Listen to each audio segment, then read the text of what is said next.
the Prime Minister affirm the Labour government's commitment to maintaining funding for public services such as housing, universities, police and law and order, transport and pensions, and reject the Tory party policy of 10% across-the-board cuts, which would take this country back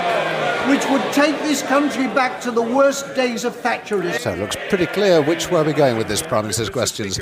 Specifically, the Shadow Health Secretary said this morning, over 3 years after 2011, a 10% reduction in the departmental expenditure limits for other departments.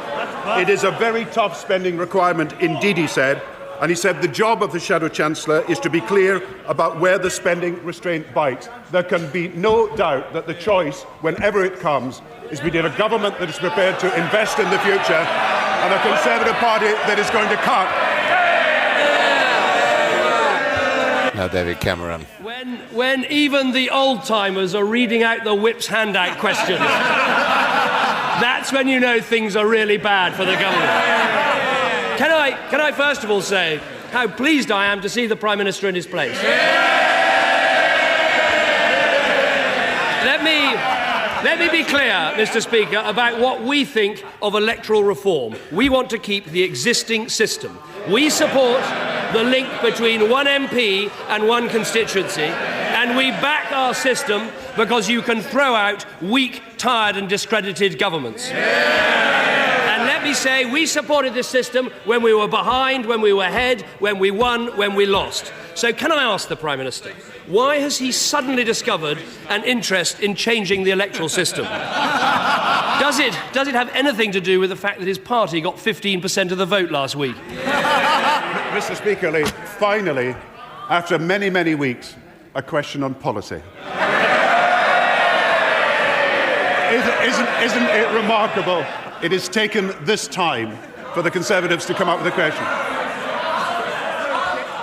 The statement I will make in a few minutes after 12:30 will deal with exactly these problems. I have to remind them that with the Conservative Party's support in many cases, there are different electoral systems in different parts of the United Kingdom. There's a different one in Northern Ireland, a different one in Scotland, a different one in Wales, a different one for the European Parliament, which is proportional representation, and a different one in the House of Commons. But I will deal with this issue in the constitutional statement in a few minutes. There he goes, Lee.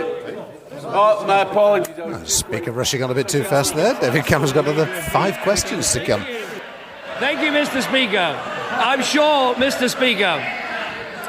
Speaker, you would agree. It's no good saying wait for the statement when he's briefed all the details out to the press. And I have to say, in asking questions about personalities, what is there left to ask when so many members of the Cabinet walked out because they can't work with him? I want to ask the Prime Minister questions about the issue of electoral reform and also about the process he intends to follow. On the issue, does he agree with me that a truly proportional system has massive drawbacks? Didn't we see this on Sunday night when the BNP, a bunch of fascist thugs, got 2 members elected to the European Parliament? Does he agree with me that is a very, very strong argument against proportional systems? Mr. Speaker, let the whole House send the message that the politics of discrimination and prejudice and bigotry have no part to play in the democratic life of our country. And let us all take action together to expose the racist and bigoted policies of the British National Party. And let us be clear that on this side of the House, we will do everything in our power to show that the problems that made people vote for the BNP are problems that we are dealing with on housing and on social justice and employment. But nobody will support the anti-Semitic and the policy of the BNP that is even against mixed-race marriage. Now, I believe that the whole country can unite on this. What I say about electoral reform, however, is that I have never myself supported the policy of proportional representation for a Westminster Parliament. That has always been my view. He has to accept that the policy of proportional representation exists for the European elections. I don't see a proposal from his party to change it at the moment. But he also has got to accept that the Jenkins proposals that contained policies for AV plus PR laid down a criteria by which it would be impossible for the British National Party to have held a seat even on the PR system in the British Parliament unless they won a constituency seat. Mr. Cameron. Everyone will agree with what the Prime Minister says about defeating the BNP, and it does mean all mainstream parties making sure they go door to door and they get their voters to go out and vote. Let me ask about the process. Let us be clear about what the Prime Minister seems to be considering. We are in the 5th and final year of a Parliament. There have been reports that a referendum on electoral reform is being considered for before the general election. Can the Prime Minister confirm those reports? Is that something he's considering? No plans for that. And let me just say, when he hears the statement later, he will hear that there is an interest throughout the country in what happens to electoral reform. We published a review. Well, I'm sorry. We published a review on the issue of electoral reform only a few months ago.